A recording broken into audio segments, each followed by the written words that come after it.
Assalamualaikum warahmatullahi wabarakatuh. Perkenalkan, nama saya Putri Kusuma dari Fakultas Kedokteran Ilmu Kesehatan, Prodi Ilmu Kesehatan Masyarakat, Universitas Jambi. Hari ini saya akan menjelaskan tentang penanganan gizi darurat pada bayi dan anak.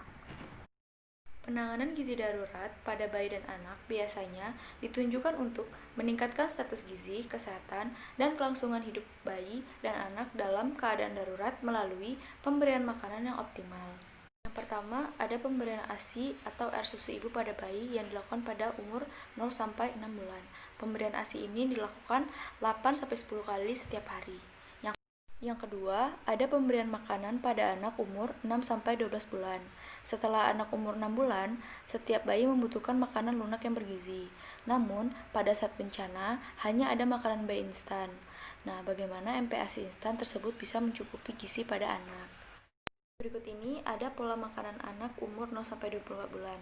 Yang pertama, anak umur 0-6 bulan, makanannya ASI. Yang kedua, anak umur 6-9 bulan, ASI didampingi dengan makanan lumat. Yang ketiga, anak umur 9-12 bulan, ASI didampingi dengan makanan lunak. Yang keempat, anak usia 12-24 bulan, ASI didampingi dengan makanan padat. Berikut ini hal-hal yang perlu diperhatikan pada saat pemberian makanan bayi dan anak balita yang dihadapi di lapangan.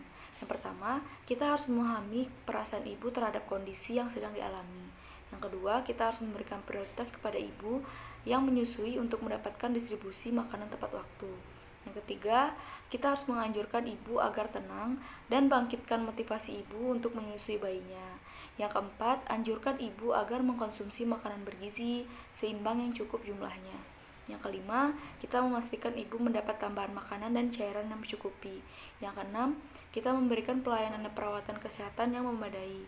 Yang ketujuh, memberikan perhatian khusus dan dukungan terus-menerus pada ibu untuk mengatasi mitos atau kepercayaan yang salah tentang menyusui.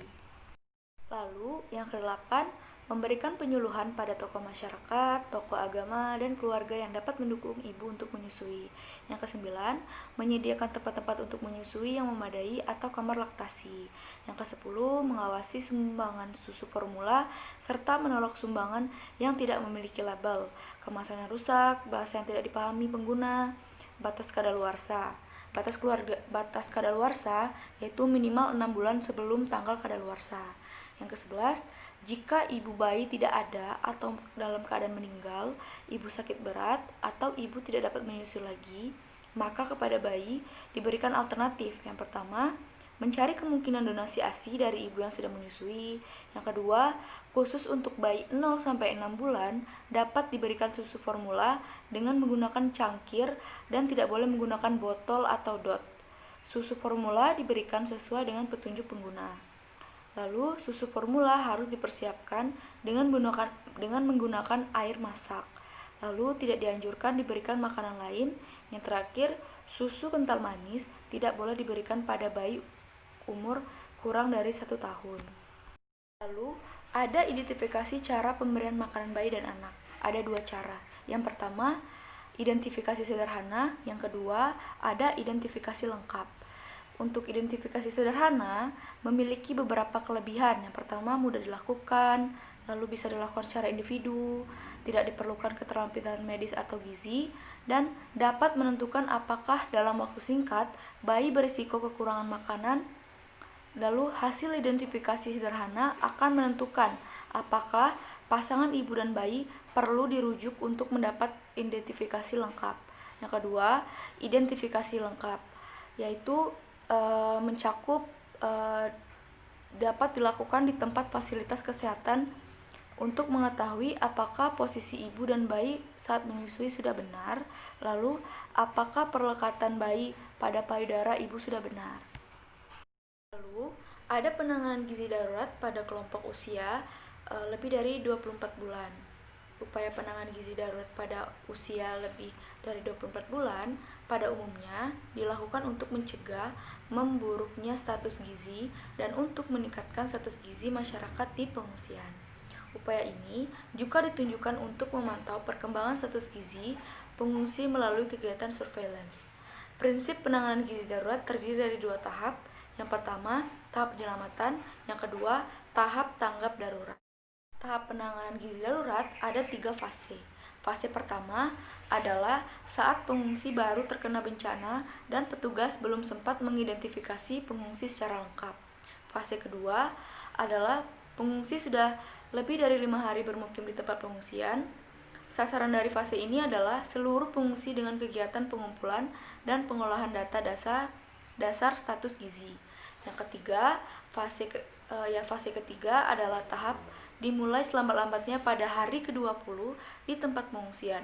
Kegiatan pada tahap ini bertujuan untuk menanggulangi masalah gizi melalui intervensi sesuai tingkat kedaruratan gizi. Lalu, ada penanganan gizi darurat pada kelompok rawan. Yang pertama, bayi dan anak usia kurang dari 2 tahun atau baduta. Dalam keadaan darurat, bayi dan anak baduta merupakan kelompok yang paling rawan dan memerlukan penanganan khusus agar terhindar dari kesakitan dan kematian. Pola pemberian makanan yang terbaik bagi bayi dan anak umur di bawah 2 tahun adalah yang pertama, memberikan air susu ibu, yang kedua, memberikan hanya ASI saja sejak lahir sampai usia 6 bulan atau yang disebut dengan ASI eksklusif. Yang ketiga, memberikan makanan pendamping ASI atau MPASI pada bayi mulai umur 6 bulan sampai umur 2 tahun. Yang keempat, tetap memberikan ASI sampai anak berumur 2 tahun. Yang kelima, untuk bayi dan baduta diberikan suplementasi kapsul vitamin A dengan dosis 100.000 IU untuk bayi dan umur 6-11 bulan dan dosis 200.000 IU untuk anak 1-5 tahun.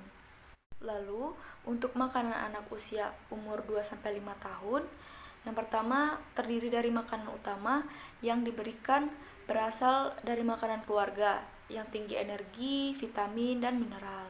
Yang kedua, bantuan pangan yang dapat diberikan berupa makanan pokok, kacang-kacangan, dan minyak sayur.